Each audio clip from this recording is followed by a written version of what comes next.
Bueno, hoy vamos a charlar un poco sobre los mecanismos de protección que tiene Intel. No sé si vieron algo, por ejemplo, bueno, no sé, Damián Granado, ¿viste algo? ¿Entendiste qué era? ¿Qué nos puedes contar?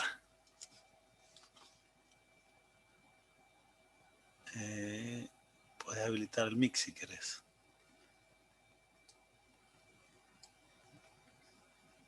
Damián, no está ni prestando atención. Bueno, no sé, Escribió el chat, profe. ¿cómo? Ah, no debe tener micrófono entonces, a ver, gracias. ¿Qué dice? Ah, no, bueno, pero puedes decir, así por lo menos te conozco la voz. Bueno, no sé, Emiliano, alemano, ¿qué vio de protección? ¿Qué se acuerda? Mejor. No pude leer este tema, profe. Ok. Hoy no alcancé. Profe, yo me voy a adelantar también. Yo esta vuelta no pude leer, o sea, no alcancé a ver este capítulo. Ok, Estoy todavía bueno, con el capítulo anterior. Yo, profe, bueno, yo lo leí más o menos. O sea, buenísimo. ¿Querés? básicamente usa, o sea, Sí. lo voy a decir un poco No, resumido. pero a ver, la idea en realidad es yo darles el material antes, más o menos le pego una mirada, entienden, digamos, hay veces que por ahí te quedan cosas colgadas, entonces si vos ya le pegaste una mirada, cuando lo explicamos como que te termina de cerrar el tema, entonces por eso trato de que le peguen una mirada antes. Pero sí, justamente esa es la idea, que haga una puesta en común del tema. Contanos qué entendiste, más o menos de qué se trató, para qué es. Yo, por lo que entendí, bueno, tiene dos sistemas de protección que eran de segmento y a nivel de privilegio. O sea, para Eh, proteger lo que son las secciones críticas. Y el eh, Pentium tiene hace sí, comprobaciones, como Otro comprobación de tipo. Por sistema ejemplo, de... tienen tipo de niveles. El 3 está el 0, el 1, el 2 y el 3. Y lo sí, que yo entendí es que si vos estás en el 3 no puedes ir al 1, por ejemplo, no puedes pedir que haga algo del 1, bien, pero puedes usar como el Gate, creo que son bien, puertas, que bien. hace como que se comunica, pero eso es como, la verdad eso Ok. no sé cómo explicarlo. Es que sí, esa es la idea. Hoy nos vamos a topar con eso.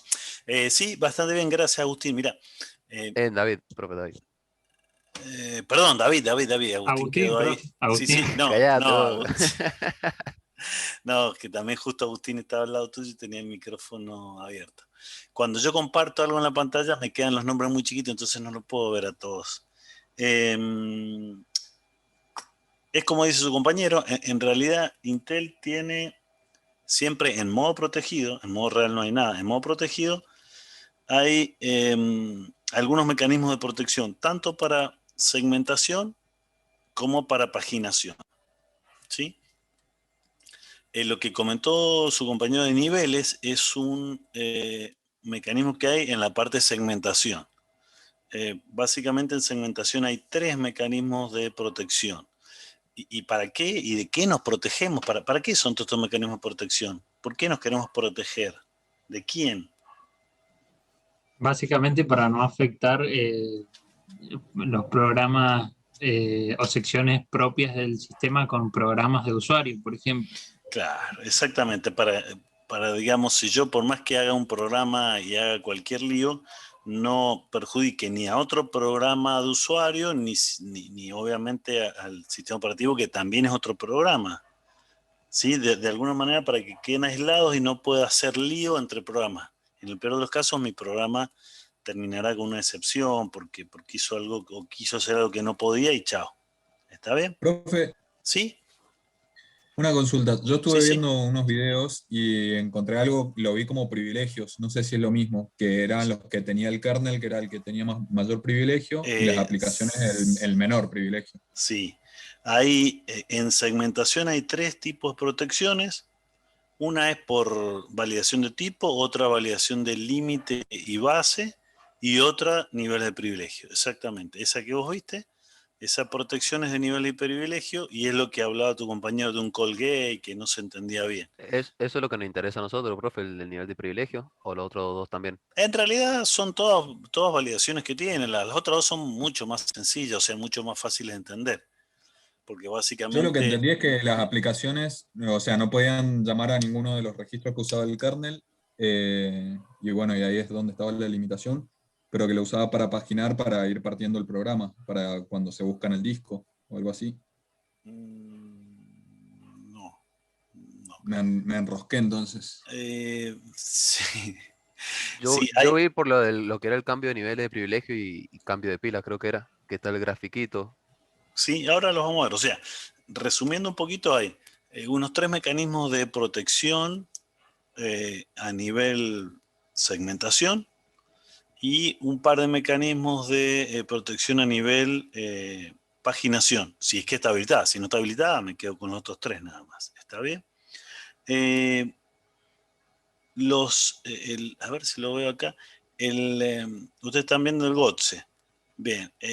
Obviamente el tipo de limitación, el chequeo de límite es muy sencillo. Digamos, si yo voy a acceder a una posición de memoria, ¿se acuerdan que había un descriptor que me daba una base y un límite? Que de alguna Claro. manera me describía un área de memoria. Me mapeaba un área de memoria ese descriptor. Entonces, lo que hace básicamente el hardware es que la base más el offset que yo le sumo, si pasa al límite, directamente da una excepción y termina. ¿Sí? Es bastante sencillo.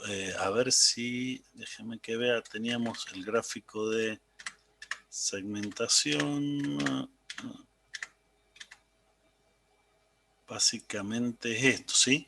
O sea, ese es bastante sencillo y yo estoy apuntando a un segmento que tiene esta información, una dirección base física que, no sé, supóngase que esta es la memoria lineal, y esta dirección base, no sé, está por acá y dice que el límite es acá, o sea, esto va a ser mi segmento. Entonces lo que hace es, a la dirección base le suma mi offset y si eso cae afuera, si cae por acá, directamente da una excepción. Y chao, esa es una protección ¿para qué? Para que yo no pueda leer o escribir o acceder a nada que esté, quizá acá hay otro segmento de otro usuario, de otro programa. Entonces yo, si pusiera un offset alto, podría ser que sumado a la base que está acá de este segmento, apunte a otro lado, que es acá. ¿Está bien? Entonces directamente, ese es el más sencillo de explicar. Lo que hace es directamente dar una excepción y a otra cosa mariposa. ¿Está? La otra protección es referida a el tipo de segmentos.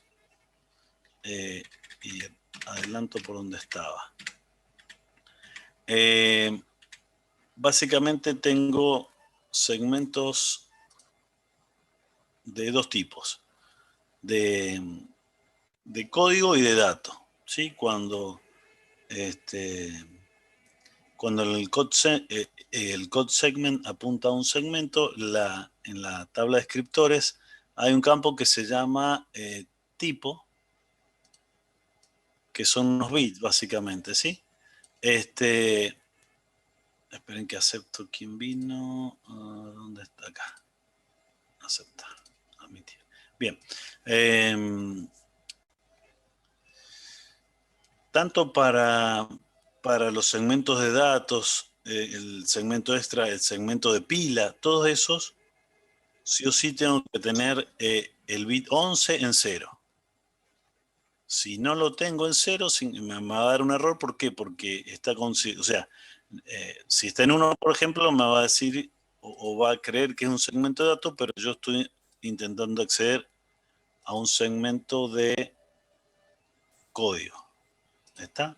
¿Cuántos se van a ¿Profe, eso lo sacó conectar? del manual? Sí, del manual. Esta tabla no sé exactamente si está en el GOTSE, pero lo saqué de la tabla del manual. Bien. O sea, lo primero que hago es, por ejemplo, si yo voy a acceder si quieren volvemos al dibujito de los segmentos, qué sé yo. Deme un segundo. Estaba por acá. No, ¿dónde estaba el de los segmentos? Bueno, no. Supóngase que yo acá en el selector tenía el code segment y un dato, ¿sí? Sí, resulta que en el... Si resulta que el descriptor de este segmento en tipo tenía que era dato y yo acá era un code segment lo que ponía en el selector, eso me va a dar una excepción, me va a dar un error. ¿Por qué? Porque en code segment no puede tener ese bit puesto en 1, sino tiene que tener puesto en 0. ¿Sí? Y al revés, si yo voy a acceder a un segmento de dato o a la pila es considerada como un segmento de datos, ese bit debería estar puesto justamente como dato, no como código. Si no me va a dar error y va a dar una excepción. Esa tablita la saqué del manual, pero no estoy seguro si está en el boxe. Y valida un par de cosas más, por ejemplo. Si estuviera en un segmento de datos, como en el primer caso, cuando este bit es 0, si es correcto,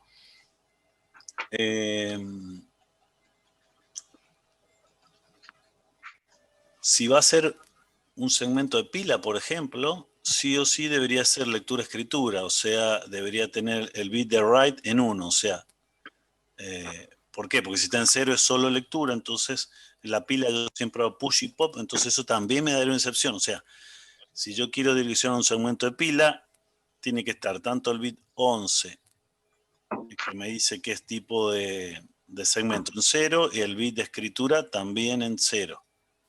Perdón, en 1 tiene que ser lectura-escritura, ¿sí? Por ejemplo. Hay otro bit más que está ahí que, bueno, es un tema. Es el bit de accedido o no, pero ese bit en realidad es para que sepa el operativo si se ha accedido en el último tiempo. Ese bit se puede poner a 0 periódicamente, entonces de alguna manera sabe el sistema operativo que si hace mucho o no que no se accede a ese segmento, a esa escriptora, ¿está bien? Eso en realidad está puesto en la tabla acá, pero no daría una excepción si está en 0 en 1. Lo peor que puede pasar es si no se accede últimamente, quizá lo tenga que cargar a la memoria principal. Con respecto a código, entonces, si yo voy a acceder a un segmento de código, sí o sí el bit 11 debería estar en 1, si no me da excepción. Si está en 0 me va a dar excepción, obviamente. Hay veces que en el segmento de código yo tengo datos, valores, digamos, o variables declaradas cuando compilo con un valor estático. Entonces, hay veces que yo tengo que leer datos de ahí. Entonces, para esos casos, se usa el bit de read. Si es el caso, debería estar en 1, si no en 0.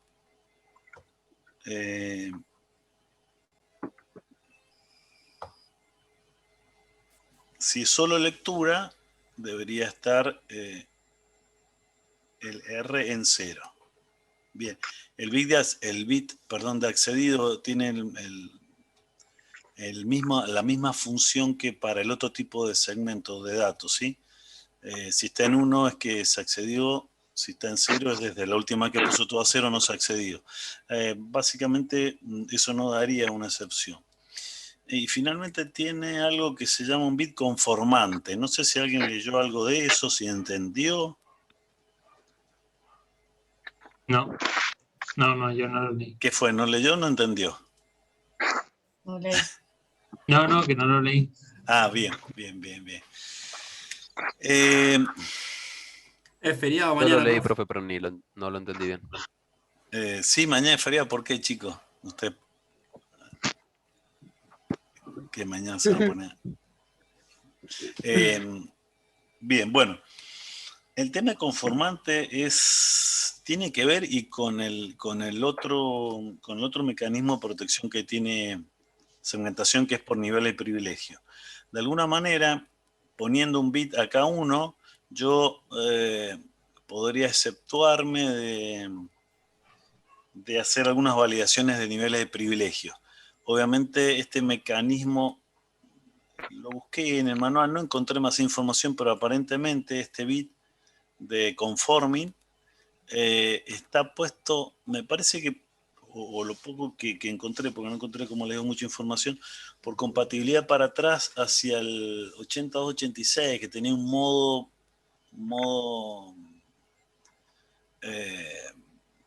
protegido medio distinto, se llamaba modo virtual, y era algo así, pero en definitiva,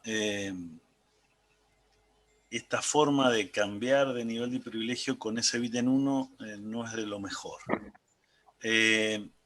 Bien, entonces, como les decía, primero valido en segmentación que donde yo quiera ir corresponda. Después, si el descriptor que tiene cada segmento que yo quiero acceder es correcto, o al menos de mi tipo. Si yo quiero acceder a un segmento de datos, debería tener ese bit en 0 y depende si voy a leer o escribir en 0 en 1 en la escritura o si es de código también. ¿Qué me están poniendo en el chat? Apaguen los mic. Bien. No los reten. Bien. Ahora viene el tercero de los mecanismos de protección, que es quizá el más heavy o más complejo. Como recién comentaba uno de sus compañeros, esto tiene 4 niveles de privilegio, Intel. Son 2 bits que seguramente, no sé si los recuerdan, pero los vimos o los nombré a la pasada, obviamente acá. Estos bits, RP, ¿sí? Son los bits de privilegio, son 2 bits, por lo tanto tengo 4 niveles, ¿sí? Lo interesante es que acá el nivel 0 es el que tiene mayor privilegio y acá yo tengo como todo el set de instrucciones del procesador. Y en el nivel 3, que es el de menos privilegio, yo tengo, por ejemplo, recortado todo lo que es entrada-salida, todo lo que es cargar los registros, por ejemplo, el GDTR, la instrucción LGDTR, del LOAD GDTR, obviamente en nivel 3 no lo puedo hacer, porque si no yo podría modificar la tabla de escritores globales y explota todo, ¿no es cierto? Yo usuario nivel 3. Y un montón de restricciones. ¿Qué otra cosa? Bueno, creo que al final, si buscan en el capítulo de producción, van a ver al final las instrucciones privilegiadas o nivel 0, ¿sí? Bueno, y en el intermedio tengo 2 niveles más que a medida que voy aumentando el privilegio tienen más funcionalidad. Pero la mayoría de los operativos, por más que yo tenga 4 niveles, lo que hacen es usar un nivel 0 donde yo tengo control de todas las instrucciones y por ende el hardware, y un nivel donde tengo muchísimo menos, que es en este caso el nivel 3. Entonces, cuando yo corro un sistema operativo, el sistema operativo o el núcleo del sistema operativo trabaja acá y mi aplicación trabaja acá. O sea, mi aplicación básicamente lo que hace es que no puede hacer lo que quiere, no puede ejecutar instrucciones que me pueden complicar algunas cosas o puedo romper, digamos, otro programa. ¿Está bien? Bien, ¿y cómo? Sí. Ok, ¿y cómo hago esto? A ver. Bien, este gráfico lo explica claramente. ¿Se entiende? Vamos por partes. Supónganse que yo estoy trabajando en un nivel determinado, mi programa se está ejecutando y de repente le pongo, por ejemplo, en el code segment, pongo otro segmento para ir a otro segmento de código, pero ese otro segmento podré ir siempre y cuando esté en un nivel igual o menor de privilegio donde yo estoy actualmente. ¿Está bien? Claro, bueno, básicamente sí. Lo que se está haciendo ahí es verificar el byte Exacto. De privilegio y revisar si puedo acceder o no al... Exacto. Esto es lo que hace cada vez que ustedes quieren cambiar de segmento de código, por ejemplo, ¿sí? O de datos. Para todos es lo mismo. Supónganse, no, este es el de code segment. Sí, está bien, el de código. Este es el registro code segment. ¿Se acuerdan que tenía 16 bits? Y internamente tenía una parte que no podemos ver que tenía, ¿qué cosa? ¿Se acuerdan? La parte no visible donde se almacenaban los programas, digamos, con los cuales se accedían más... no me sale el término. No, pero tenía esto la base y el límite. Porque se acuerdan que lo buscaba una sola vez y ya le quedaba Pensé que cargado. preguntaba en la sección no visible. No, sí, en la parte no visible de los segmentos de todos los segmentos, el de código, el de datos, el de pila. Tenía base y tenía un límite. O sea, ahí lo que hacía era guardar. A ver, espera, voy a borrar esto y vamos a rebobinar. Recuerden, a ver, en este gráfico. Cada vez que yo ponía. No, vamos en el principio de todo. Acá está.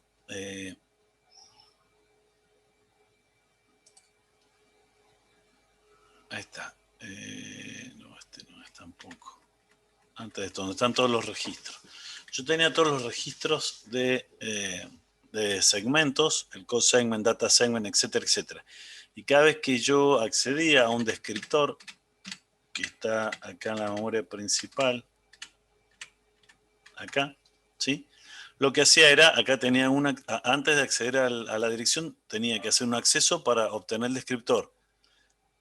A partir de ello tenía una dirección base y después le tenía que sumar el offset para tener una dirección lineal. Pero acá yo ya tenía un acceso a memoria. Entonces lo que hacía yo es, cada vez que cambiaba de selector, yo lo que hacía, ese descriptor lo leía y guardaba en la parte oculta de mi segmento lo que corresponda. ¿Para qué? Para no tener que ir a buscarlo cada vez que accedía nuevamente. ¿Está bien?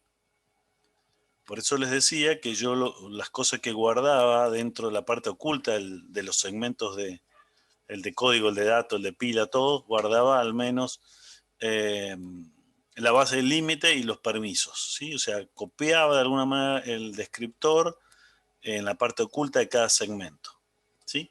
Entonces, en el caso de acceder acá, yo tenía una instrucción determinada. En el code segment estaba mi segmento al cual apuntaba, y en la parte oculta acá tenía la base, el desplazamiento, pero también tenía el nivel de privilegio, esos 2 bits que me dicen el nivel de privilegio en el que yo estoy ejecutando. ¿Está bien? Que toda esta parte lo obtuve cuando accedí a este segmento de código. Toda esta parte la fui a buscar al descriptor de la tabla de descriptores y lo traje y lo guardé para que me quede guardado. ¿Está bien?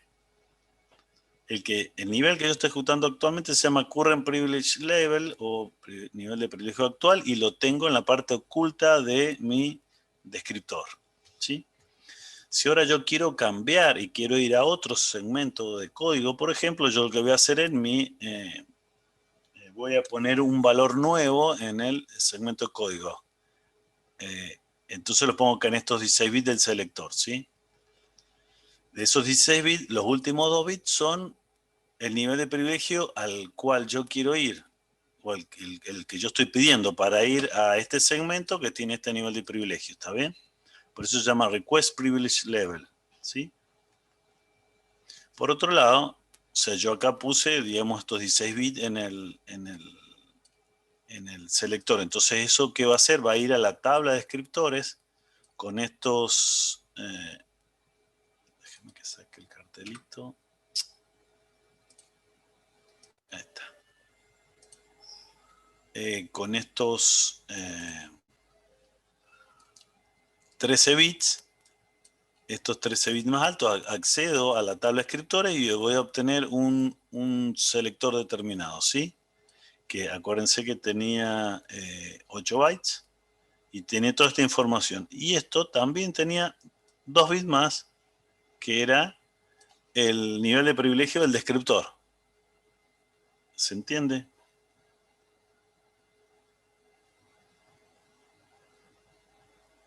Sí, profe. Ok. Bien, entonces lo que hace es analizando estos 3 valores me dice qué voy a hacer, ¿sí? Si yo estoy en un nivel de privilegio menor y quiero acceder a uno que tiene más nivel de privilegio, esto lo que va a hacer es va a dar una excepción y mi programa va a terminar, ¿sí? Si esta lógica para analizarlo me dice que sí, que es factible, yo voy a poder cambiarme y ejecutar ese segmento de código que está en otra parte, pero tiene un nivel de privilegio que yo puedo. ¿Está bien? Básicamente, entonces toma esos 3 elementos para evaluar, que son el valor que tiene actualmente el nivel de privilegio, el valor que yo estoy pidiendo cuando pongo en el selector eso, el valor nuevo al segmento donde yo quiero ir, y finalmente eso apunta a un selector y en el selector está el nivel de privilegio del segmento destino, del descriptor ese. En función de eso, me va a dejar o no. Bien, y para complicar más las cosas,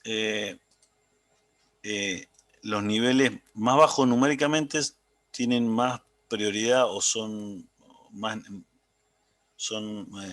privilegiados, por lo cual el 0 tiene mayor nivel de privilegio que el 1, que el 2 y que el 3. Hay una, a ver si está acá, la tengo, no.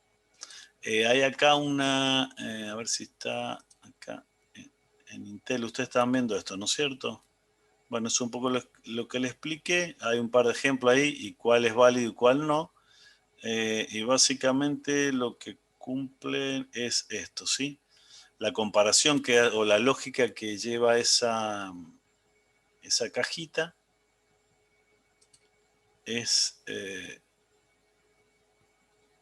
esta, ¿sí?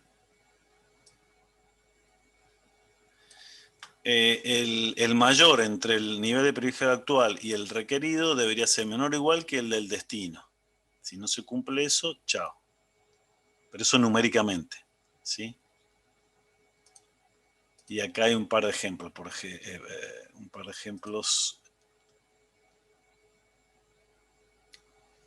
ejemplo, si yo estoy en el actual es 0, si yo estoy en el 0, que es el de mayor nivel de privilegio, y pido para ir a un nivel de privilegio 1 y el de destino tiene nivel de privilegio 2, voy a poder, porque si veo esta ecuación,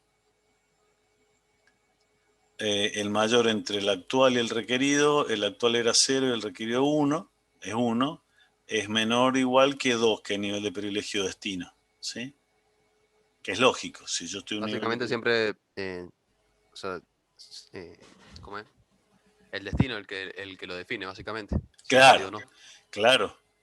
claro, tal cual. Porque acuérdense que acá yo podría cargar en este selector el valor que yo quiera. Si yo acá pongo, no sé, 1, que es el de menor privilegio, pero en realidad lo que importa es que en cuál estoy.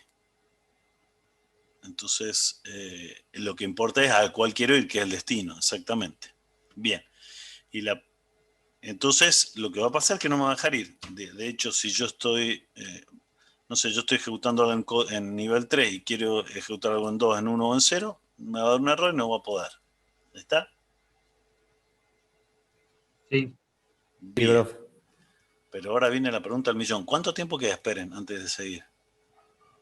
5 minutos. Ah, bien, todavía tenemos tiempo. Aproximadamente. La pregunta del millón es, bueno, a ver, ¿ustedes hicieron algún programa con los chicos en C, con Rodrigo, Ana? ¿Todavía no? ¿O No, sí? porque estábamos viendo un poco Ok, como una introducción al Linux, estábamos bien. terminando de ver algunos comandos y esas cosas, pero Bueno, programas todavía no hemos visto. bueno, nos vamos. ¿Esto lo están viendo? Sí, sí, Bien. eso se ve. Sí se ve. Bueno, C/TMP. Listo. Vamos a hacer un hola.c. Voy a hacer un programa que esto es unistd.h, calculo. Y esto que va a ser un int main.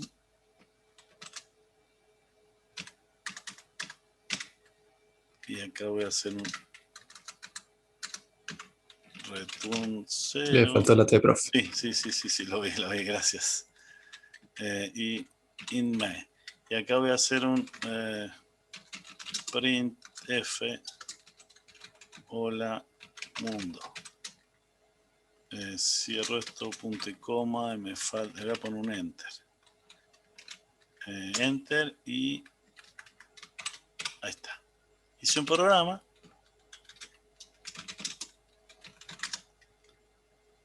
que me dice, que me falta esa biblioteca, se la voy a agregar. Bien. Listo, lo voy a compilar. Genial. Y si lo ejecuto ahora, bien. Ahora, la pregunta es, yo estoy en modo usuario, yo estoy en modo 3. ¿Cómo hice para usar una instrucción de entrada-salida? Porque eso está apareciendo en la pantalla, ¿o no? Sí, ¿O le estoy mintiendo con lo que les digo que no puedo Y porque cambiar? llamó un proceso. y ahí estaría lo del callgate. Bien. Y- En y- realidad, bueno, no es llamar un proceso, pero bien. En realidad, vamos a ver que si yo intentara ejecutar quizá una función del operativo que está en nivel de privilegio 0, mi programa va a explotar y va a terminar. ¿Por qué no? Porque me va a dar una excepción por los cambios de nivel de privilegio. Claro, porque eso sería nivel 3, ¿no? Exacto, yo estoy en Nivel 2. 3 y esto es 0. Bien. Entonces, no podría Claro, hacerlo, no, pero pero yo decía el de las entradas y las salidas del Hola Mundo. Eso sería nivel 2. Por eso lo puedo hacer. o nivel... No, sería nivel 0 porque estoy manejando entradas, salidas, de instrucciones con periférico y yo no lo hago. La buena noticia es que si yo quiero ir directamente de un nivel inferior a uno superior en privilegio, no en número al revés, esto me va a dar una excepción. Pero la buena noticia es que hay algunos mecanismos que de alguna manera me permiten indirectamente saltar de acá a algún otro nivel de privilegio para hacer algo muy puntual, o a cualquiera de ellos, y después sigo con la ejecución en el nivel donde yo estaba, ¿sí? De alguna manera hay un mecanismo que me permite hacer eso, pero vamos a ver de qué se trata. Bien, y ese mecanismo se llama call gates o puertas de llamada, ¿sí? ¿Cómo funciona? ¿Dónde quedó esto? Funciona más o menos así.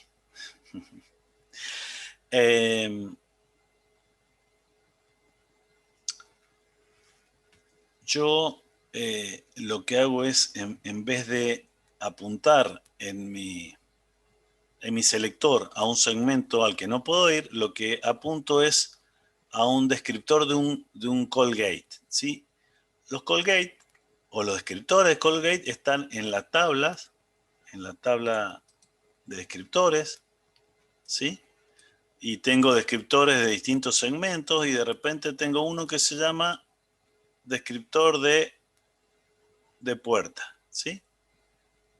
Que también ocupa 8 bytes como el resto, pero en realidad no me describen un área en memoria, porque cualquiera de estos, supóngase que es un descriptor de un segmento de código, lo que me va a escribir es en la memoria lineal, qué sé yo por acá, un área donde empieza y donde termina. ¿Está bien? Esto apuntaría a eso. Este descriptor no me apunta a un área en memoria, sino tiene otra información. Y básicamente es como si yo hiciera un direccionamiento indirecto a la memoria que yo quiero ir. ¿Cómo es? ¿O cómo lo hago? Esperen que borro estos garabatos que hice. Profe, queda menos de un minuto. Bueno, entonces lo que Es vamos a como hacer un es... puntero, digamos. Claro, bueno, ¿O son las no? 40, nos conectamos a las 50 y ahí ustedes me explican cómo es, a ver si entendieron. Listo. Bueno, Ok, nos vemos entonces a las 50. Esto, listo. Y estábamos acá. Bien. ¿Qué entendieron? ¿A qué conclusión llegaron? Básicamente es como muy, digamos, similar a lo que sería un puntero. O sea, más o menos lo que menciona Gotze es que esto actúa como una interfaz entre lo que sería un programa o un privilegio menor y Muy bien. y una función de mayor privilegio. Sí Exactamente. sí lo que aclara, por ejemplo, un poco lo que estoy leyendo, es que Sí, Agustín. no permite desplazamiento. O sea, que está Claro, bueno eso porque si no podríamos hacer claro. Fíjense, podríamos cometer algún error. claro, fíjense esperen que acepte, todavía siguen conectándose, bueno, déjenme ahí está, cierro eso. Fíjense justamente eso, ¿sí? Quedamos entonces que yo acá pongo el nuevo selector donde quiero ir, perdón, acá, y lo que hace esto, acá pongo el selector, perdón, con nivel de privilegio que yo quiero, y lo que hace esto es encontrar un descriptor de puerta Y ese descriptor de puerta tiene el selector del segmento a donde yo realmente quiero ir, que es este. Y este selector sí me describe un área de memoria, un segmento. Acá está la base y tiene un límite que no sé, será hasta por acá. El tema es que no hace como antes, donde yo usaba el offset y se lo sumaba a este selector, sino que lo que hace es saca el offset de acá, del descriptor de puerta, ¿sí? Entonces yo puedo ir a este segmento de código de otro nivel que es privilegiado, por ejemplo, pero al offset donde, no el que yo quiera, sino donde me diga el descriptor de puerta. Entonces yo seguramente voy a tener un descriptor de puerta para distintos tipos de funciones o llamadas a sistema, porque en definitiva son esos, son llamadas a sistema. Déjeme que cierre De esto y todos modos, acepte. profe, Sí. estas puertas de llamado, lo del descriptor de puerta, no es para todas las funciones de niveles privilegios altos, sino es para algunas, o me permite acceder a todas. No, en realidad, o sea, no es que sean todas. Esto directamente te va y ejecuta una rutina, así que seguramente vos tenés para cada una de las rutinas de nivel privilegiado que querés acceder, vas a tener una, sí. O sea, resumiendo, vas a tener un montón de descriptores de puerta, ¿sí? Que te apuntan a distintos... vos quizá acá tenés un segmento, por ejemplo, donde tenés implementado un montón de bibliotecas de entrada-salida en nivel de privilegio 1. Entonces, vos quizá creas un descriptor de puerta con un offset, suponete 10, donde está el código que hace esto. Crea otro descriptor de puerta al mismo descriptor de segmento, o sea, con el mismo selector, pero con otro offset que te apunte a otra rutina dentro de ese mismo segmento y así. ¿Se entiende? Ujú. Y ahora, ¿cómo es la comprobación de nivel? Es fácil. Lo que hace, yo no sé si la tengo acá o no, pero lo que hace es comprueba el requerido con el de la puerta,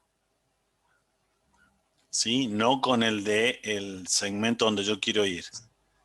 Entonces, si la puerta es para rutina con nivel de privilegio 3, por ejemplo, del menor, cualquier programa que yo esté ejecutando podría invocar esa rutina porque valida no el indirecto que sería donde está el segmento de verdad. ¿Está? Al hacer esta como si fuera justamente un indexado, un direccionamiento indexado de alguna manera, este segundo no valida el DPL de este, sino lo hace contra el del descriptor. De esa manera, yo puedo ir a un nivel de privilegio mayor. Obviamente ejecutar algo muy específico que es una rutina que arranca en este punto. No puedo ir a hacer otra cosa. Y una vez que termine, hay un procedimiento contrario que lo que hace es me vuelve a mi nivel de privilegio original. Y de esa manera es la manera elegante de pasar de un nivel de privilegio a otro. ¿Sí? Claro, acá está, acá está lo que hace con una puerta, así lo que controla. Fíjense que el DPL es el del selector de puerta y no el de el otro segmento, ¿sí? De esa manera ustedes, por ejemplo, acá en este ejemplo hay 3 puertas, 3 descriptores de puertas, ¿sí? Uno nivel 1 y otros 2 en el 3.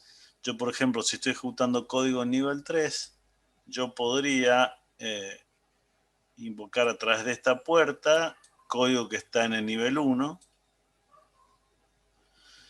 O si voy a otra puerta, podría invocar a código que está en nivel más privilegiado de todos, que es el 0.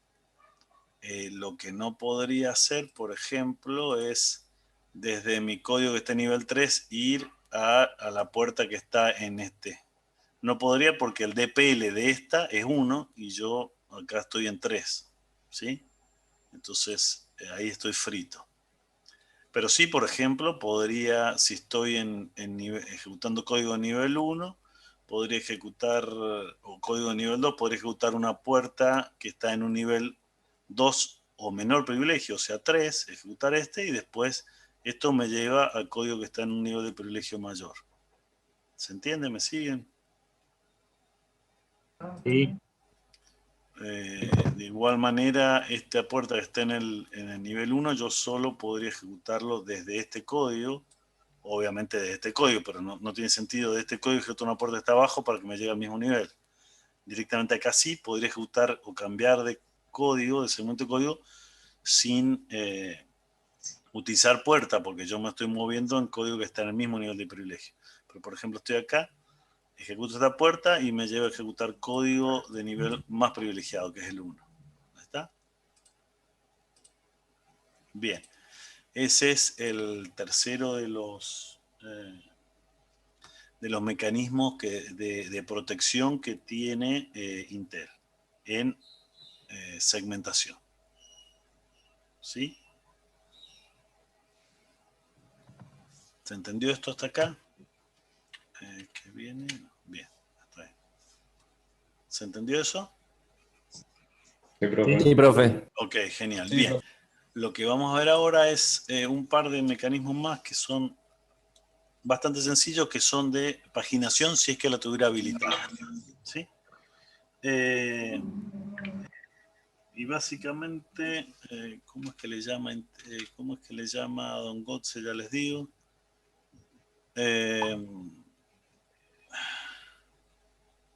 Viene acá. No.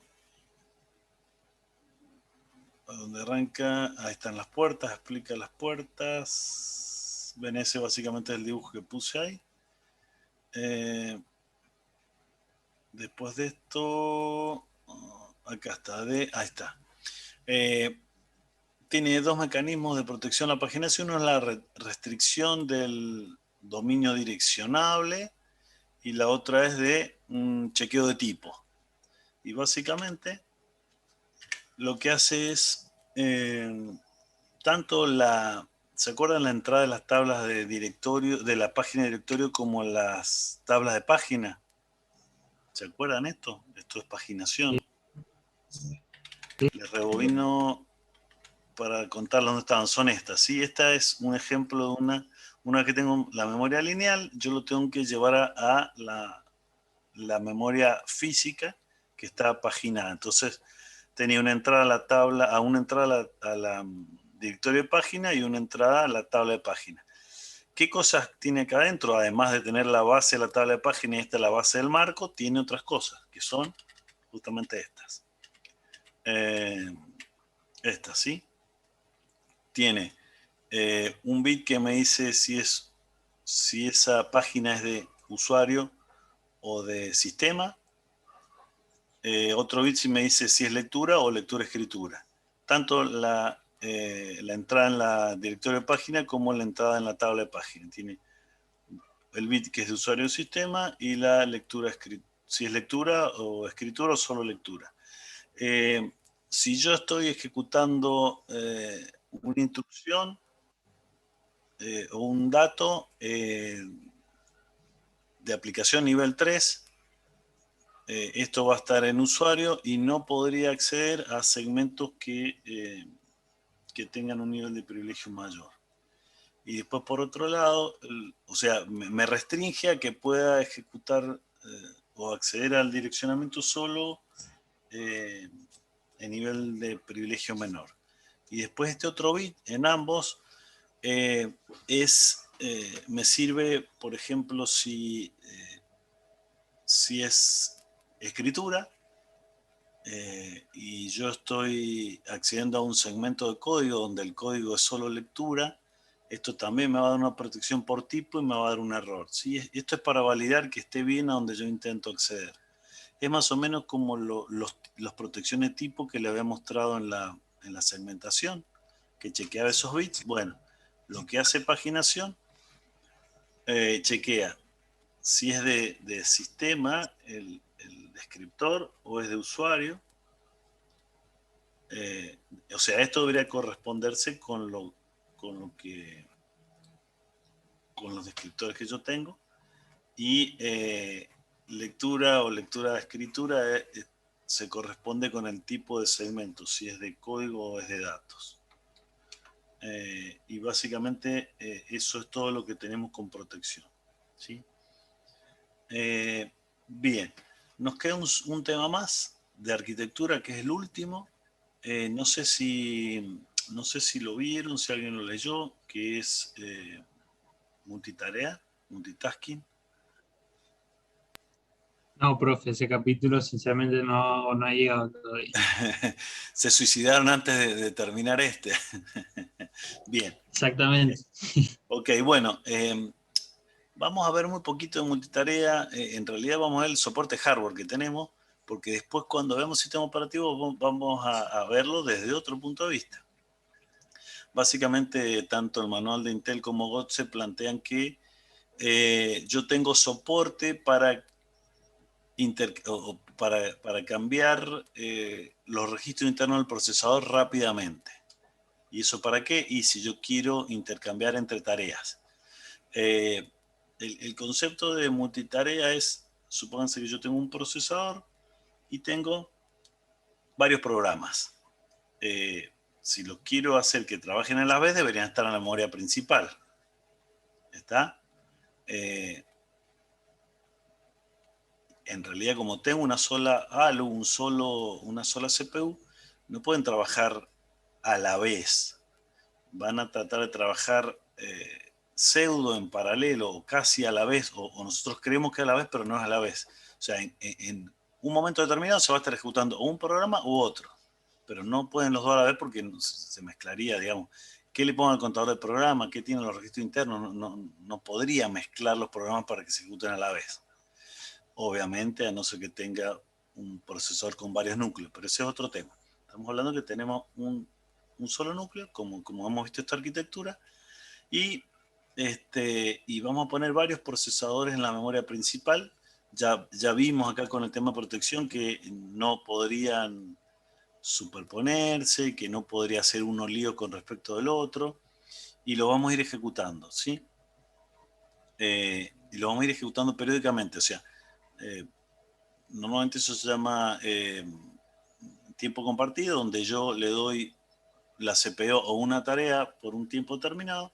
En un momento el saco de ejecución de esa tarea es como si le sacara una foto con el estado interno, con todos los registros, cómo está, lo guardo y lo que hago es poner otra tarea a ejecutarse. Y se va a ejecutar por un tiempo y en algún momento lo que hago es, otra vez le saco una foto de esa tarea, guardo su estado y vuelvo a poner la anterior o pongo una nueva y así las voy ejecutando, digamos, periódicamente voy cambiando. Eso se llama cambio de contexto y lo que hago es hacerle la ilusión al usuario que estoy ejecutando varias tareas a la vez, ¿sí? Sobre todo, Profe, sí. esto no tiene nada que ver con la especificación, por ejemplo, que tienen los procesadores cuando dice tiene un núcleo, pero puede realizar dos hilos, por ejemplo, o dos subprocesos. Bueno, no, eso es hiperthreading. Y vos sabés que justamente el otro día me preguntaron de hiperthreading y lo estuve viendo ahí en el manual de Intel, si lo buscas, está. Y es más o menos como le decía, es un híbrido entre poner dos núcleos. Hay una parte que es separada, pero hay una parte que comparten. Entonces no llegan a ser dos núcleos el hiperthreading. ¿A eso te referís? Claro, sí. Sí, no, bueno, no, en este caso estamos hablando de que supongamos que un procesador con un solo núcleo no tiene ninguna otra funcionalidad y puede ejecutar una tarea, un programa por vez. Ya hemos visto que puede ejecutar más de una instrucción por vez. ¿Se acuerdan que ¿Y profe qué hace? ¿Le da un tiempo a cada tarea o bueno, cómo hace? eso ya depende del sistema operativo. Acá el hardware solo da facilidad para que se pueda hacer eso. El operativo hace lo que quiere. Tenemos Claro, distintos yo tipos. con el sistema operativo le asigno, por ejemplo, el privilegio de la tarea y digo, bueno, a esta le voy a dejar más tiempo, a esta Bueno, menos tiempo. claro, bueno. El tema es que hay algunos sistemas operativos que son por niveles de privilegio o por prioridades o como quieran, y hay otros que no, que son tipo propósito general que dicen, bueno, tratemos de ser justos con todas las tareas y le vamos dando a todas al mismo tiempo. Eso, o sea, escapa a esto, lo vamos a ver en todo caso cuando vamos operativo, pero sí quería contarle el soporte hardware que tengo para hacer el cambio de tarea y que sea rápido, ¿sí? Entonces les decía que por más que mi procesador pueda ejecutar 2 instrucciones a la vez, se me complica si las instrucciones son de 2 programas distintos. Entonces no puede. Entonces yo en un momento determinado estoy ejecutando un programa y generalmente, supóngase si tengo entrada-salida, ahí se justifica si, bueno, este programa lo dejo ejecutar ahora y me pongo a ejecutar otro. Acuérdense que las entradas-salidas demoran mucho comparado con un acceso a RAM. ¿Eso lo habíamos charlado o no? No. ¿O sí? No, lo hemos Creo que no. hablado. Creo que no. Me estoy yendo por las ramas, pero bueno, todo sirve. Imagínense que, bueno, el procesador va a buscar la siguiente instrucción, está en la memoria principal y obviamente eso el acceso está en el orden de los nanosegundos. Diferente si tuviera que buscar un dato que está en el disco rígido. Por más rápido que sea, ese acceso está en el orden de los milisegundos. Ustedes dicen, bueno, milisegundos, nanosegundos es rápido igual. Si hacemos un cambio de escala a eso y les digo que una instrucción en RAM demora un día para accederlo, ¿cuántos días demoraron entrada-salida rápida? No hablemos de una disquetera ni algo, sino una entrada-salida de un disco. ¿Cuánto? ¿2 días, 10 días? ¿Un mes? No, por 1000, ¿o no? Claro. Estamos hablando de mínimo 3 años. Mínimo. Entonces, fíjense que cuando una tarea se está ejecutando y necesita entrada-salida, va a perder un montón de tiempo esperando porque no puedo hacer nada. Entonces, justo en ese momento me conviene dejar de ejecutar esa tarea y poner a ejecutar otra. ¿Se entiende? Entonces, Para aprovechar el tiempo muerto, digamos. Claro, para aprovechar el tiempo que esa tarea no puede seguir haciendo nada. Porque si yo no pudiera, o sea, de ahí un poco es la necesidad de por qué estamos haciendo multitarea. Porque si no, puedo ejecutar una tarea tras de otra y listo. Y no hago todo esto cambio de contexto, no le doy soporte de hardware para hacer esto y a otra cosa. Ahora los tiempos muertos y son tiempos muertos. Nadie más lo puede usar hasta que la entrada-salida no vuelva. Y si la entrada-salida es un acceso a red o esperar algo de teclado y yo me fui no sé, a poner agua para unos mates, bueno, olvídense, ese tiempo la CPU no se usa para nada. Entonces, de eso se percataron los primeros sistemas operativos, entonces vieron cómo ejecutar más de una tarea a la vez. El problema que tenían era que, digamos, entre las tareas interactuaban y se podían romper. Bien, Intel le agregó protección, genial. Y otro problema que tiene, o mejor dicho, hay que hacer todo un tema para cambiar de tarea y ejecutar otra. Bien, lo que hizo Intel fue agregarle soporte hardware para multitarea. ¿Está bien? ¿Se entiende, digamos, el marco o el contexto? ¿Por qué vemos esto? Sí, Sí, sí. profe. Ok, bien, genial. Bueno, les cuento entonces un poco lo que tiene Intel de soporte. Bueno, cada programa que se está ejecutando, Intel le llama tarea. Cada rutina de atención e interrupción, Intel lo llama tarea. Cada rutina del kernel también es una tarea. ¿Sí? Para el hardware todos son tareas, cualquiera de ellas, no importa si es de usuario, si una rutina de atención, si el kernel, son todas tareas. Bien. Y cada tarea, ¿qué cosas tiene? Primero, algo que se llama Task State Segment, ¿sí?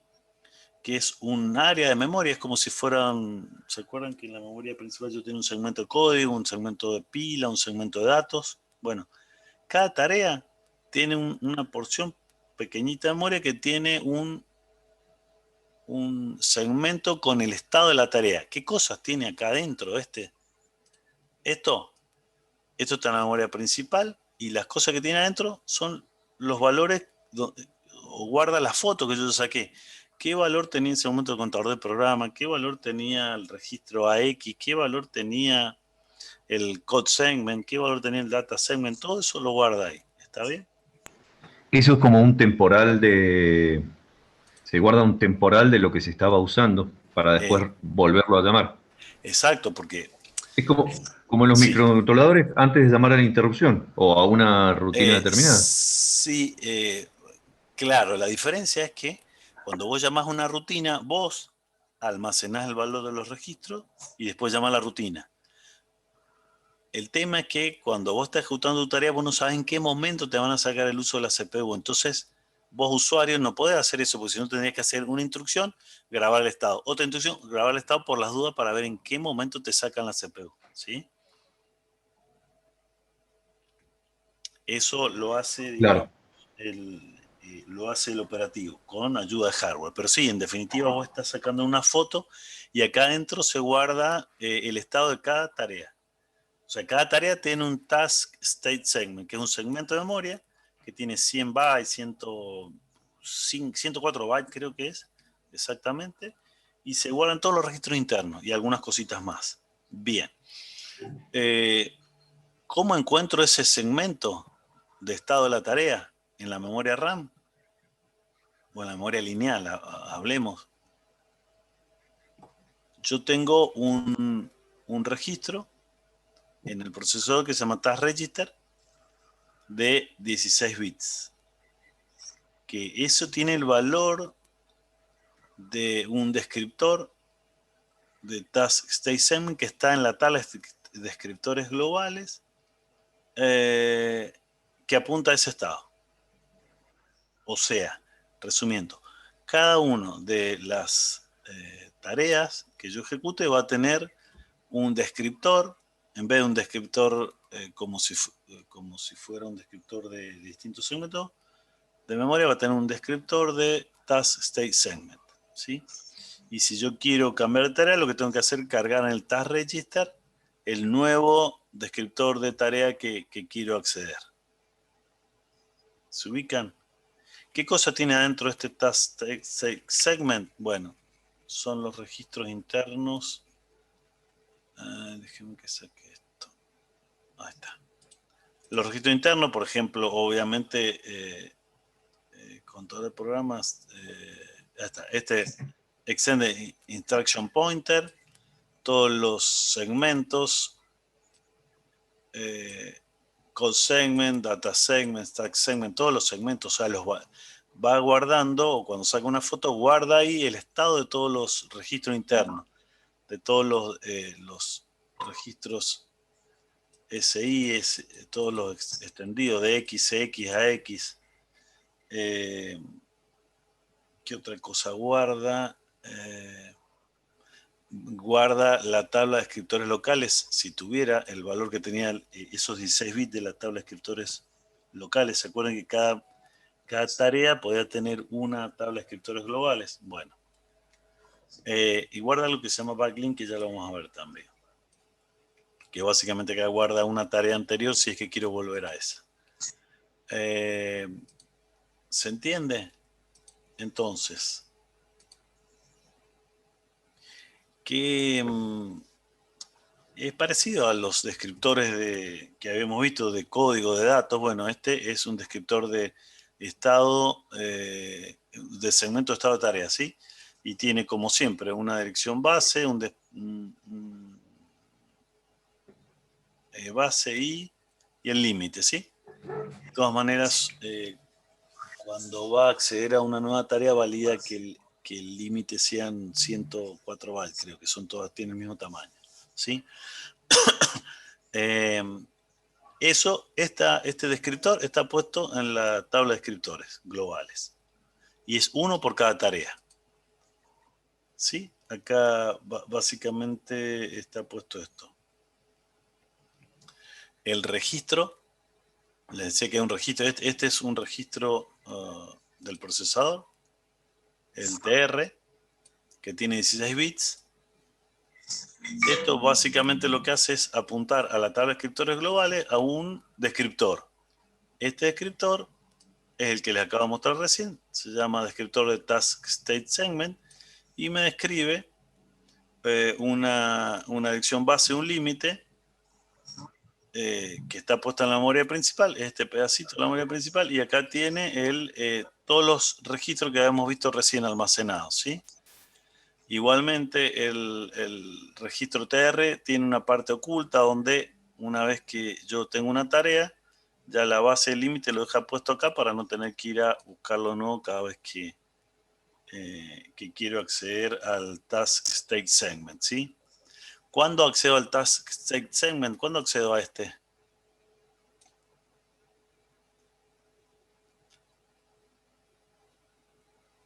Y cuando Al voy a cambiar de realizar tarea. una tarea nueva y voy a almaceno otra tarea para cuando termine esta nueva tarea seguir con la que dejé, ¿o no? Bien, accedo. Cada vez que yo quiero, si se estoy ejecutando, sacar de ejecución esta tarea, porque lo que voy a hacer es le voy a guardar los valores de los registros.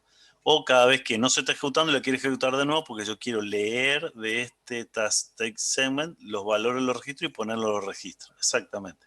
Entonces, como... Ese task sí, state segment me va a sí. limitar la cantidad de tareas que yo puedo guardar y realizar, ¿no? Digamos, esa sería una limitación.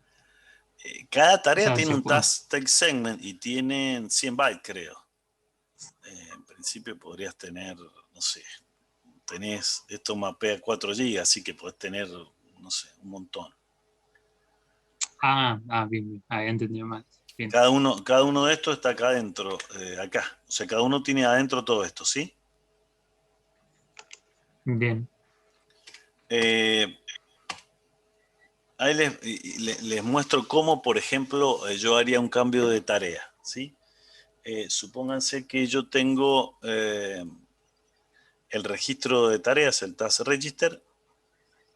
En un momento determinado está apuntando a este descriptor de tarea, está ejecutando la tarea que está descripta acá, está ejecutando esta tarea, ¿sí?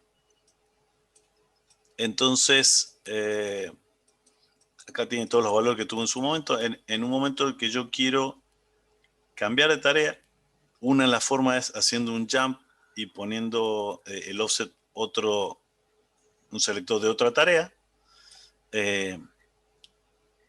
Lo que hago es, ahora voy a apuntar a este nuevo descriptor, ¿sí? Esperen que saque el cartel, que quedan 10 minutos. Entonces,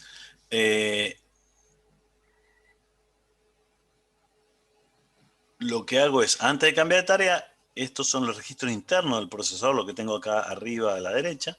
Todos estos registros se van a guardar en la tabla de estado de la tarea vieja.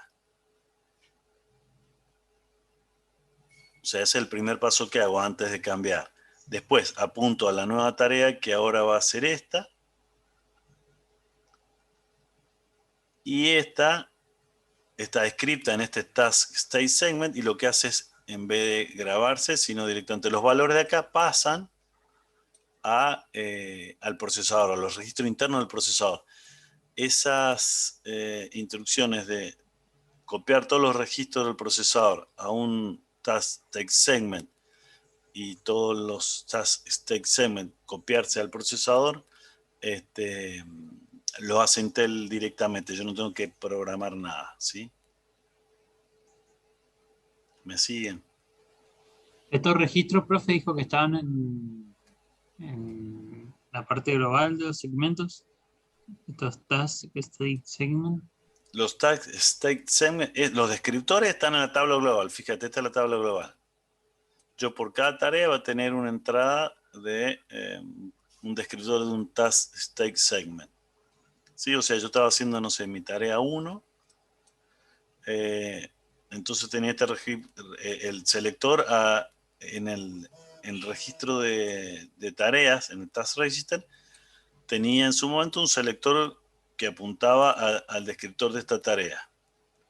Y esta tarea, bueno, se está ejecutando. O sea, en este momento tengo, no sé, el contador del programa que está por acá tiene un valor. Cuando yo voy a cambiar de tarea, que esta es una manera de cambiar de tarea, lo primero que hace es,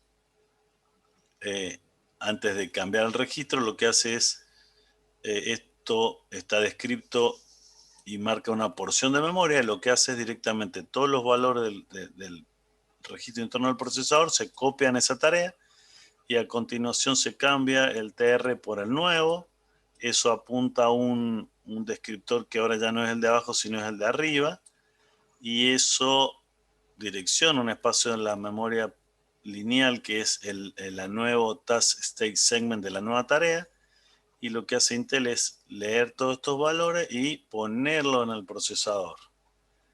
Y a continuación se sigue ejecutando la siguiente instrucción que tenía puesto esta tarea y deja ejecutarse esta. Ah, bien, listo. Ya lo entendí. ¿Se entiende? Ok, Sí, sí. Carlos, una pregunta. Sí. Como externos a este proceso que se produce en el microprocesador, Sí. nosotros como usuarios o como parte del programa, ¿podemos toquetear esto o simplemente podemos cambiar los tiempos de multitask y nada más? No. Es que acá a tiempo no tenés nada, porque en realidad, vamos a ver otra cosa, pero en realidad no, de usuario no.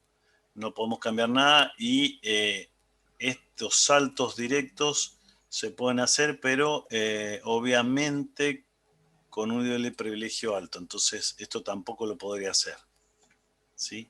Normalmente esto lo hace el operativo cuando, por ejemplo, le llega una rutina de atención a interrupción que se le acabó un timer. ¿Por qué? Porque seté un timer y dice, listo, voy a empezar a correr esta tarea y le doy, no sé, 100 milisegundos. Cuando se llegan esos 100 milisegundos, lo que pasa es que se da cuenta la interrupción que se le acabó el tiempo y lo que hace es realiza este mecanismo para reemplazarla por otra tarea. ¿Está? De usuario no puede hacer nada. De hecho, vos podés tener varios programas, los compilás, los ponés a ejecutarse y nunca seteás tiempos ni nada. Quizá el operativo podrías ponerle más privilegio a una tarea que otra y lo que va a pasar es se va a ejecutar más tiempo que otra, pero desde programa... Claro, ahí por ejemplo sería modificar el parámetro nice de un programa. Claro, exacto, ¿Iría eso es esto? lo único que vos podrías hacer, tal cual, eso es lo único que vos podrías hacer a nivel usuario, que en realidad lo que hace es cambiar algunas políticas, pero del operativo, pero no mucho más. Sí, este mecanismo es así duro y es de hardware. Hay... A ver si lo te espera que saco esto. Bien, hay... Bien. Hay básicamente 4 maneras de cambiar de hacer este cambio de contexto o task switch o intercambio de tarea, digamos, sí, que entre una nueva y que salga la vieja. Mejor dicho, primero tiene que salir la vieja y después entra la nueva. Hay 4 maneras de hacerlo. 2 son usando jumps o call, far jump y far call, que eso, bueno, obviamente el usuario común no lo puede hacer. Hay otra que es indirecta, que es cuando me llega una interrupción, yo lo que hago es cambio de tarea, y otra cuando termina una interrupción o rutina de atención a interrupción, que es la interrupción IRET. Las últimas 2 no son directas, no es que yo le ponga mano a donde quiero ir, sino para complicar más las cosas, tengo algo que se llama una puerta de tarea. El mismo concepto que Colgate, pero con una puerta de tarea. Claro, básicamente se llama esa puerta, le indico a dónde quiero ir, voy y esa puerta me lleva directamente al segmento. Exacto.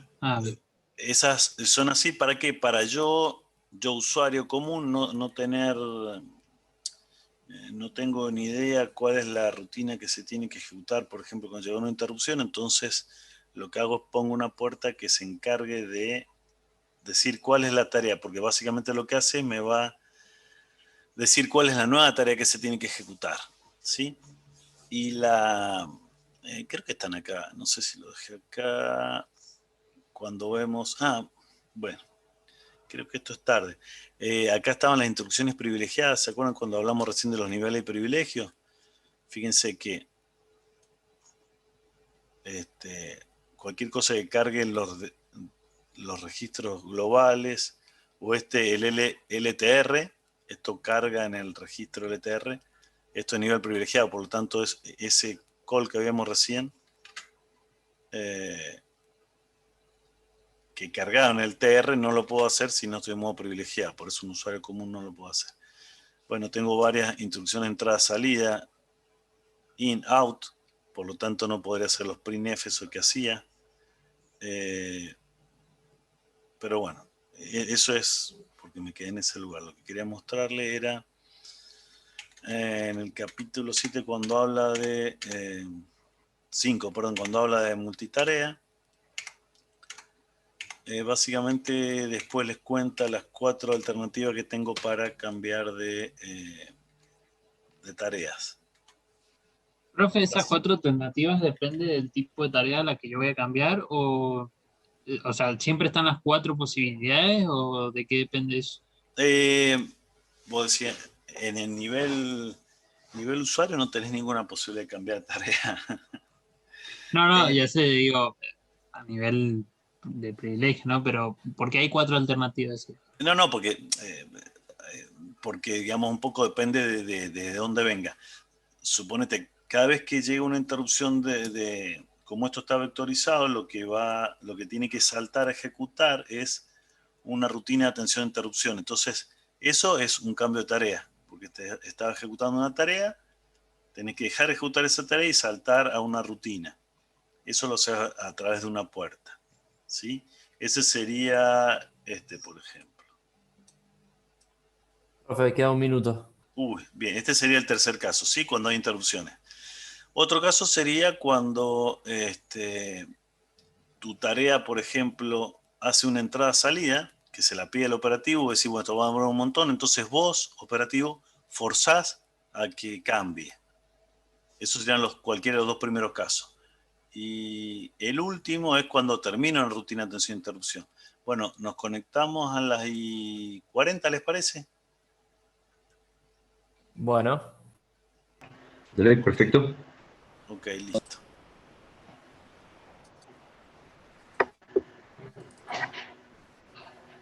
Record. Ok, bien.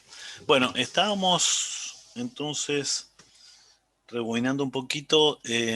Estábamos viendo cómo se podía o qué soporte teníamos de Intel para hacer cambios de tarea rápidamente, ¿sí? Intel se encargaba de copiar todo el contenido de los registros internos a un área de memoria que estaba apuntada por un descriptor de estado de tarea y al revés, cargar todos los registros internos del procesador con un segmento de estado de task state segment, ¿sí? de estado de tarea. Me preguntaban recién por qué habían distintas formas de hacer cambio de tarea y no una sola. Le contaba que habían un par que eran call o far jump, y eso es cuando el operativo decidía que una tarea no podía seguir ejecutándose. Por ejemplo, si una tarea se está ejecutando y pide entrada-salida, lo que hace el operativo es, por un lado, programa el controlador del periférico para ir a buscar el dato que pidió, y por otro lado, hace un cambio de tarea. O sea, específicamente hace más o menos esto. Digamos, un jump a otra tarea. Donde ahí pone el descriptor de task state segment de la tarea que quiere ejecutar. ¿Está bien? Otra alternativa es que sea en directo y lo hace usando un task gate, y es cuando se está ejecutando una tarea, llega una interrupción, se tiene que ejecutar una rutina de atención a interrupción. Entonces, esa tarea se tiene que dejar de ejecutar y tengo que ir a ejecutar alguna que yo no sé. Digamos, el operativo no sabe en primera instancia va a depender de la interrupción. Entonces lo que hace es lo mejor es llamar una puerta. Entonces esa puerta lo que hace indirectamente, accede a un task state segment nuevo, ¿sí? Y la otra alternativa es cuando yo retorno de una rutina de atención e interrupción, ejecuto la instrucción IRET. ¿Y ahí qué debería volver a ejecutar?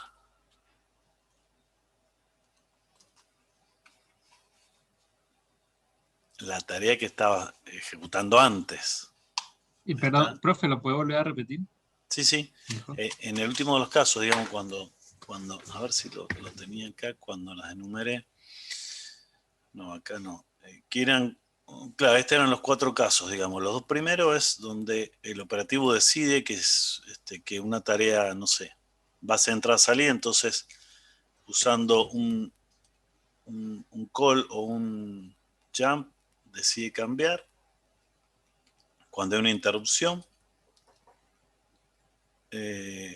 hay que ejecutar una nueva tarea, que es la rutina que atiende esa interrupción. Normalmente eso lo hago a través de un gate, de un task gate. Y después cuando ejecuto la instrucción IRET, que es retorno de una rutina. Y lo que decía, la última IRET, lo que tiene que hacer es ir a volver a ejecutar la rutina anterior que estaba ejecutando antes que llegara la interrupción. Y la pregunta es, ¿cómo sé? Bien. Sí, ya se entendió. Ok. La pregunta es, ¿cómo sé cuál es la que está ejecutando antes? Y la respuesta... Y porque eso queda almacenado en el registro de tareas. Pero el registro de tarea tiene una sola. No. Es el... ¿No queda guardado en el backline ese que estaba al final? Exacto, eso les quería mostrar. Eso queda guardado ahí. Cada tarea tiene 16 bits donde dice backlink, o digamos sería la tarea a la cual retorna. Obviamente no es que siempre se use este valor, porque si yo tuviera, no sé, siempre, digamos, cuando deja de ejecutar una tarea, empieza a ejecutar la que indica el selector que indica siempre podría ejecutar nada más que 2 tareas. Termina una y ejecutaría la anterior, termina esa y ejecutará la siguiente, y así. Solo se lee de acá el descriptor del task state segment cuando yo hago un IRET, ¿sí? Cuando retorno de una rutina de atención de interrupción, porque debería seguir ejecutando lo que estaba ejecutando antes de cuando llegó la interrupción. ¿Me siguen? Sí. Sí, profe. Ok, porque digamos, nadie preguntó, pero si lo leyeron se van a quedar con la intriga, pero y no tiene sentido guardar la tarea anterior, me sirve para volver a esa tarea, pero entonces tendría nada más que 2 tareas. ¿Se entiende? Claro, pero es para ese caso, ¿no? Para ese caso suyo, para exacto. Para ese caso suyo, para el resto no. Para el resto viene, por un lado, cuando... ¿dónde quedó? No, acá. Cuando yo... No, ¿dónde quedó? Pero lo pongo en el dibujo. Cuando yo hago un jump, o sea, y le especifico a qué tarea ir, no es la tarea, sino el descriptor de task state segment, cuando un jump o un call, o la otra es cuando lo hago a través de un task gate. Y hablando de eso, ¿cómo sería? Bueno, el concepto, este es un task gate descriptor, ¿sí? O sea, estos son los 8 bytes que estarían en la tabla de descriptores globales, y básicamente lo que tiene es 16 bits donde apuntan a un selector de task segment, ¿sí? No mucho más que eso. Entonces el direccionamiento es indirecto, otra vez. Está mi tarea, le apunta o sea, por ejemplo, acá tengo la puerta, eso le apunta al descriptor de la tarea en definitiva donde yo quiero ir, y eso apunta al nuevo task segment. Eso lo puedo hacer desde una tarea o lo puedo hacer desde las interrupciones. Entonces yo en el vector de En el vector de atención de interrupción, en cada una de las interrupciones pongo un task gate con este mecanismo. Ese task gate apunta a un descriptor de la tabla de descriptores globales que tiene un descriptor de task state segment, y ese apunta al nuevo task segment, que es el que se va a intercambiar por el que yo estoy usando ahora. Así de enroscado es esto. Sí. Costó un poquito más entender. Es que sí, es bastante enroscado. La idea es que, a ver, no entremos mucho más en detalle de esto, sino más o menos comprendan ese mecanismo, pero la idea es que tiene un soporte hardware, digamos, que me permite hacer cambios de tareas sin que yo, programador, tenga que guardar los registros, ni cargarlos, ni nada por el estilo. ¿Se entiende? Yo en mi programa me desentiendo de eso. El operativo es el que se va a encargar incluso de hacer los cambios de tarea, y eso es debido a que cada tarea tiene en la tabla de escritores globales un registro de estado de tarea, de segmento de estado de tarea, task segment, y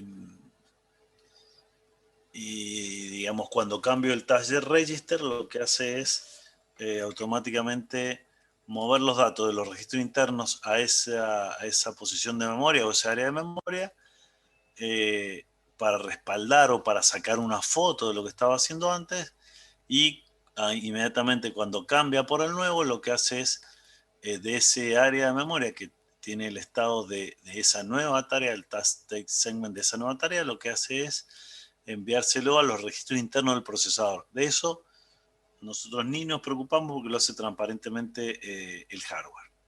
¿Está bien? O sea, ni siquiera el operativo, el hardware se encarga de hacer eso. No, transparente no, oculto, no vemos nada de eso. Sí, oculto, sí. Y por ahí si quieren ver más info, por ahí tampoco hay demasiado más. ¿Dudas, preguntas hasta acá? Me parece que hay más preguntas y dudas que... Ok, bien. Y lo que pasa es que todavía es medio abstracto el tema. Es que es bastante abstracto. Claro. Está el manual, pero bueno, es bastante abstracto. En realidad estamos tratando, o sea, esto es lo único, o sea, hasta acá vemos el tema de arquitectura de la IA32.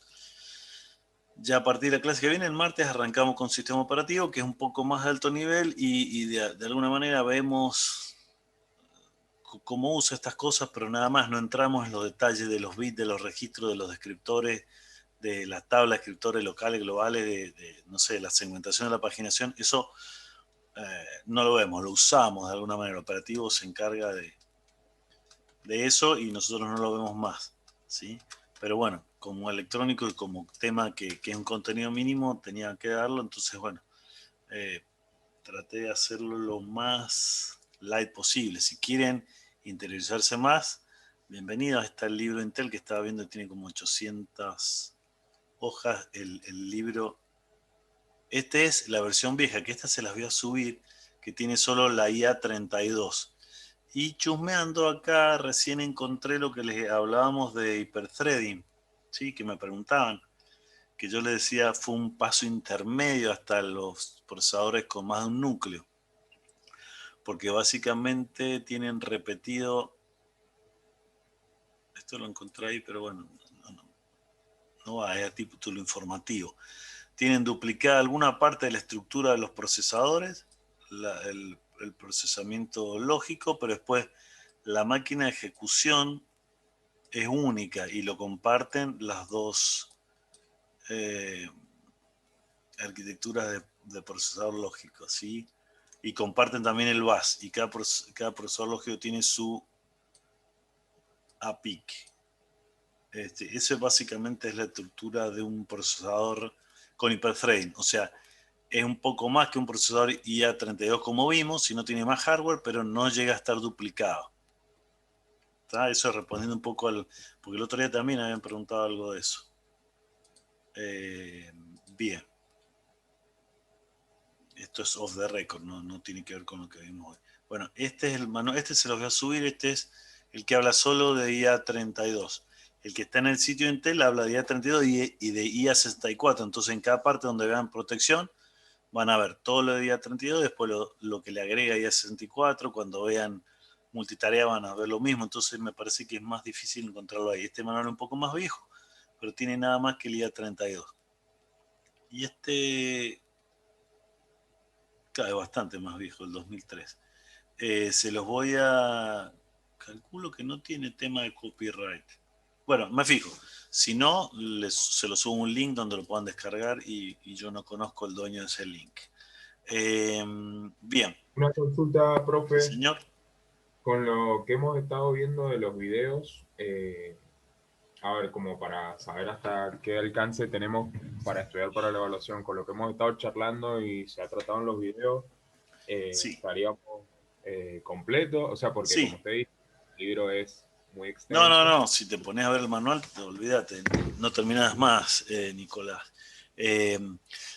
Básicamente lo que yo he explicado, que lo entiendan, me refiero a todo lo que tiene que ver, bueno, la estructura básica, que habla un poco de los bloques, modo protegido, que es, y el direccionamiento de modo protegido, que es segmentación y paginación, las protecciones, que obviamente la más importante es por niveles que vimos hoy, y el soporte de conmutación tarea.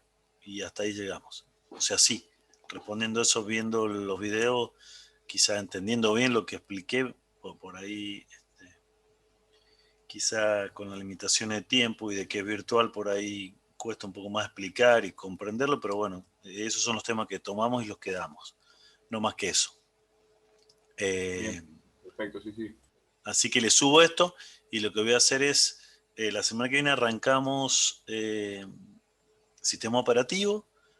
Lo vamos a ver, no todo de un libro, pero una buena parte de un libro que se llama Tannenbaum. Seguramente lo conocen, el autor es muy, muy reconocido. Así que peguen una mirada a la introducción. Por ahí, quizás le va, espero que no, pero quizás le va a resultar aburrida porque tiene bastante historia, pero la verdad es que está bueno a veces entender cómo evolucionan las cosas porque entienden cómo hoy son las cosas. Entonces, a raíz de la evolución se puede comprender más. Está interesante el capítulo, tiene varias cositas que me gustaría charlar con usted la semana que viene. Péguenle una mirada, lo voy a subir al material del libro ese y eso sería todo. Lo que vamos a hacer antes de irnos, preparé, acá lo tengo, preparé un cuestionario bastante cortito, son 7 preguntas, pero la idea es ver qué tanto se entendió o no lo que vimos hoy, ¿sí? Así que hagamos como el otro día. Yo voy a hacer, elegí un modo, ahí arranco el examen. Compartir mediante, esto lo voy a copiar acá. Qué raro que no tiene, copiar enlace, bien. ¿Qué pasó? La disca.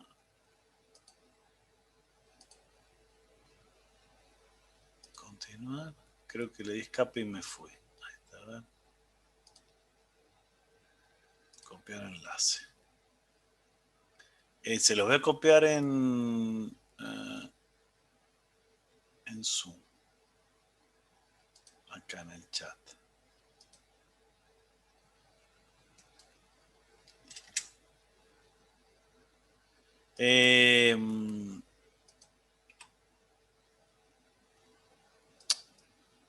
¿Por qué se vuelve ahí? Bueno, ¿quieren participar? Únanse a ese cuestionario. Quiere volverlo a compartir, profe. ¿Es otro número ahora? No, está activo. Ok. Es el 27 37 47. No tengo nadie todavía acá. Si no, pongan este link y le ponen el número, el de código de ingreso. Pongan el Join My Quiz. Igual, profe, acá veo muchos chicos que ya se han metido. ¿Y por qué yo no veo a nadie? Porque es el anterior, cambió de número. Sí, Lo ha generado otra vez. Lo que pasa Claro, es que... ya No, somos entonces, 12 ya. no, entonces sálganse. Lo que pasa es todo que bien, cuando todo. le di, miren, cuando le di acá copiar, le di copiar enlace, pero... Claro, es este, perdón chicos, a ver, por copiar, pero voy a le doy copiar y después le doy escape y se termina. Eso me pasa. Espera, entonces lo que voy a hacer es, vamos a abrir uno nuevo. ¿Cuántos hay? Continuar. Lo que voy a hacer es tecla derecha. No. Métanse a este. Vamos a hacer esto. Métanse acá. Ahí se los copio. Perdón. Ahí está, Federico. Buenísimo. Métanse a este link y ahí pongan el numerito que aparece, que es este, 333-836. No sé por qué no me sale. Bien. Ahí ya tengo a 2. Bien, 3. Genial. Bueno, disculpen. No sé por qué le di escapar y se escapaba. Tengo 7. ¿Cuántos tengo en el curso? 40. Wow, faltan un montón todavía.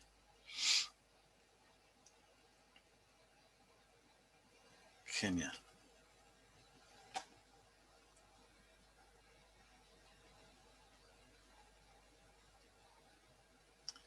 Tengo la mitad, 20. En 30 arrancamos, 21, 22. 23, 25. ¿Alguien todavía no se puede conectar?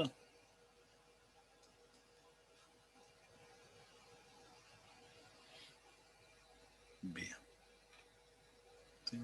Bueno, creo que hay un buen número. Hay 27. ¿Arrancamos, les parece? Ahí va. ¿Sí? Sí, no tengo drama.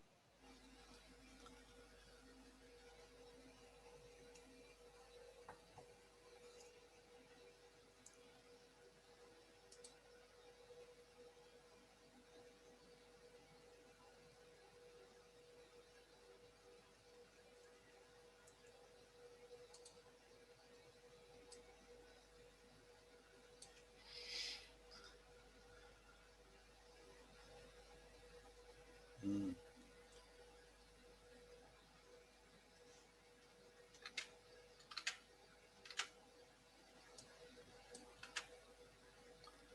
Bien. Hasta ahora la pregunta 1 va bien, viene bastante bien. No viene tan bien.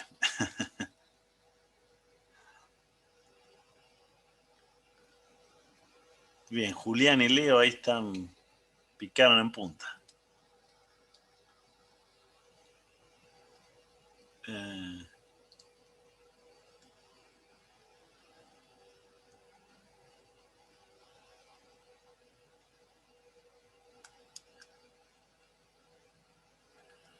Hay varios que...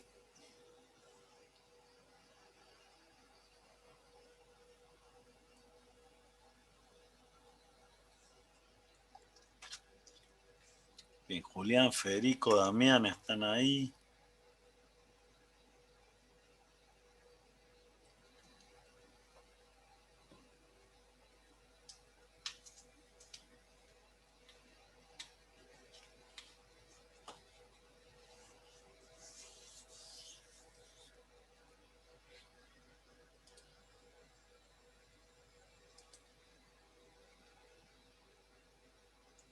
Me parece que hay muchos rojos acá.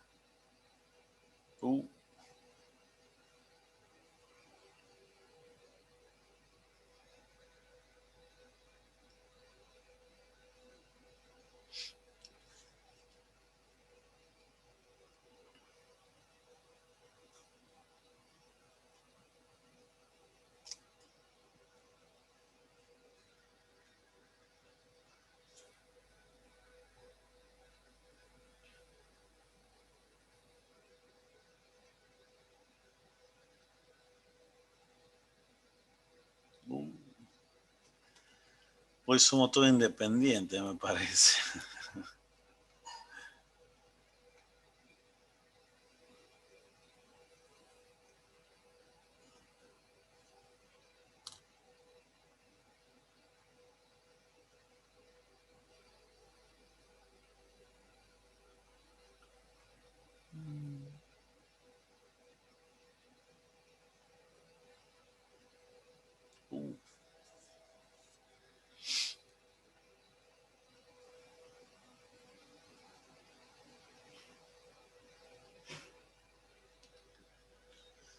Julián, Ignacio, Emi, Pablo está por ahí también, pero creo que vamos a tener que revisar este tema, me parece, ¿eh? Y creo que se notó bastante que casi nadie lo pudo leer.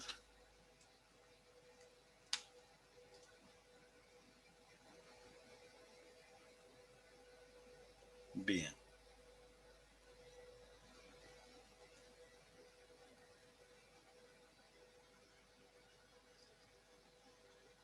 ¿Cómo van?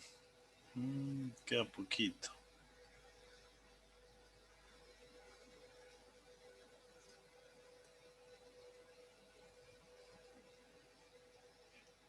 Bien, ahí terminó Leandro. Daniela, Damián, no, Daniela queda uno, Damián una.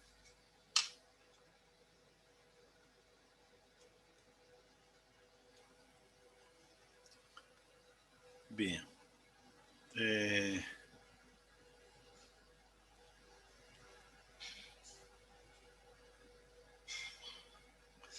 Me parece que estuvieron complicadas las preguntas, ¿eh? Ah,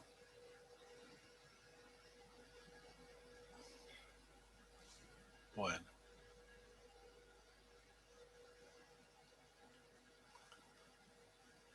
Bueno, terminamos ahí, lo corto. ¿A alguien le queda responder alguna? A Daniela le queda una ahí. ¿Y a quién más? A Sebastián. Bueno, Jordi. No, Jordi ya contestó todo. Bueno, listo.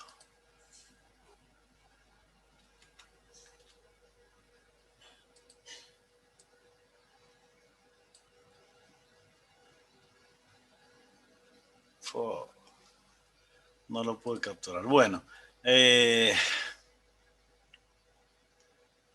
hubieron muchos rojos para mi gusto. Yo creo que este tema deberíamos en algún momento darle una repasada.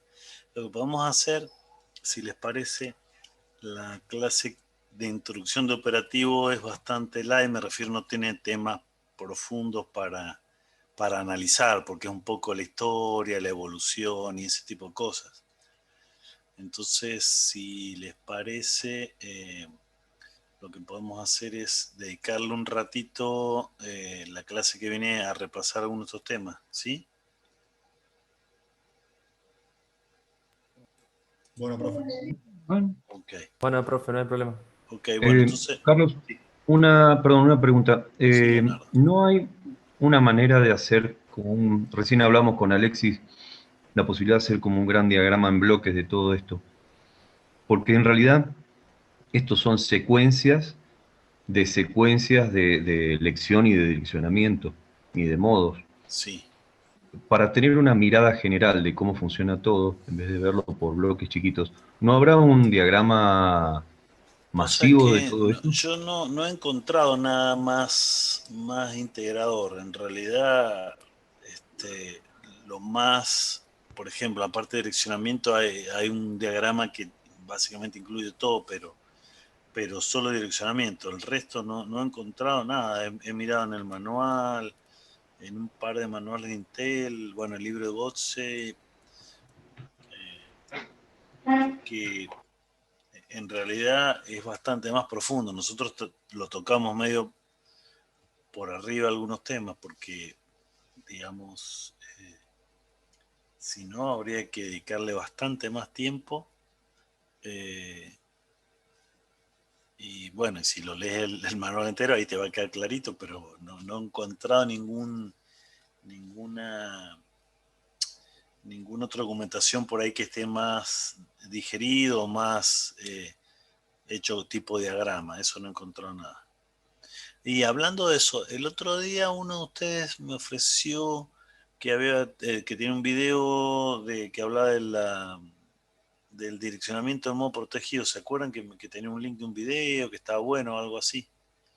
No me acuerdo quién era que me dijo, pero nunca me lo mandó, nunca me lo pasó. ¿Está por ahí? No recuerdo quién era. quizás no está. ¿Se acuerdan que la semana pasada apenas arrancó la clase, uno de ustedes me dijo eso? No, ya ni se acuerdan, me parece tan... Sí, pero No me está. parece que no está, profe. Ah, bueno, ok. Bueno. Profe, le iba a Sí. preguntar estas preguntas que no están disponibles después para volverlas a ver o las hace en el momento, porque me olvidé sacarle captura encima, por eso le pregunté. A ver, yo creo que son públicos, ¿eh? Es público. Si vos pones quizzes y pones, esto se llama, ¿cómo? Para no me quiero volver a jugar porque quiero capturar la pantalla y mandárselas y poner en el campus. Está, yo lo dejo liberado. Eso es crachar gente, Carlos. No, es para que vean ahí los que les fue mejor. Los ganadores. Para que se agranden, claro. Si no, miren, les mando acá y se envía el correo a todos los padres, y ahí sí que los escracho. No, está público. Si no lo encontrás, metete en juicios y creo que se llama protección, porque es lo que creo que se llama protección. Bueno, lo voy a buscar entonces. Búscalo, si no, decime, bueno, y se los copio las preguntas. La verdad que no tomé el recaudo de ponerlas. Luego acá antes lo hacía en el campo, pero la verdad que el campo es más aburrido, ¿no? Decidí ponerlas acá, qué sé yo, al menos para ir viendo en el momento. Y ven, hoy por ejemplo, Claro, si las voy a hacer mal, que sea con un poquito más de alegría. claro, no, bueno, hoy por ejemplo, digo, este tema sí deberíamos dar una repasadita, así que si quieren hacemos así, peguen una mirada de nuevo, yo voy a subir también el video, peguen una mirada y nos tomamos un rato de la clase que viene para revisar ese tema, ¿sí? Y arrancamos con introducción del sistema operativo, que es el capítulo 1, que a Mauricio Coneglio, gracias. Arrancamos con el capítulo 1, que es la introducción. O sea, hoy le voy a subir el libro de Tannenbaum, voy a subir el video y esta IA32 es el libro, ¿les parece? Bueno, Ok. Perfecto, profe. ¿Dudas, preguntas, inquietudes? Profesor, el libro del IA32 ya está subido al campus. Sí, pero es el link, me parece que es el link del que dice IA32 y 64, ¿o no? No, es solo el de IA32. Ah, genial, este que tiene 798 hojas. Sí, ese mismo. Bien. Entonces, ¿qué Es link más, vi creo que yo? dice solo IA32. Bien, bueno, claro. Bueno, entonces no sé qué link vi ahí en el campus, capaz que vi uno que ustedes no acceden y por eso creía que era. Bueno, entonces no lo subo, no, ese ya está ahí. Ok. Bueno, chicos, buen fin de semana. Consideremos que hoy es viernes, porque mañana es día no laborable. Bueno, quedamos entonces así, nos vemos el martes, ¿les parece? Nos vemos el martes, profe. Perfecto, Hasta, profe. profe. Nos vemos el martes. Hasta Que sigan luego. muy bien, chicos. Profe. Hasta luego. Nos vemos. Chao. Chao, gracias. Chao, nos vemos el martes. Chao, profe. Hasta luego. Chao, profe, hasta luego.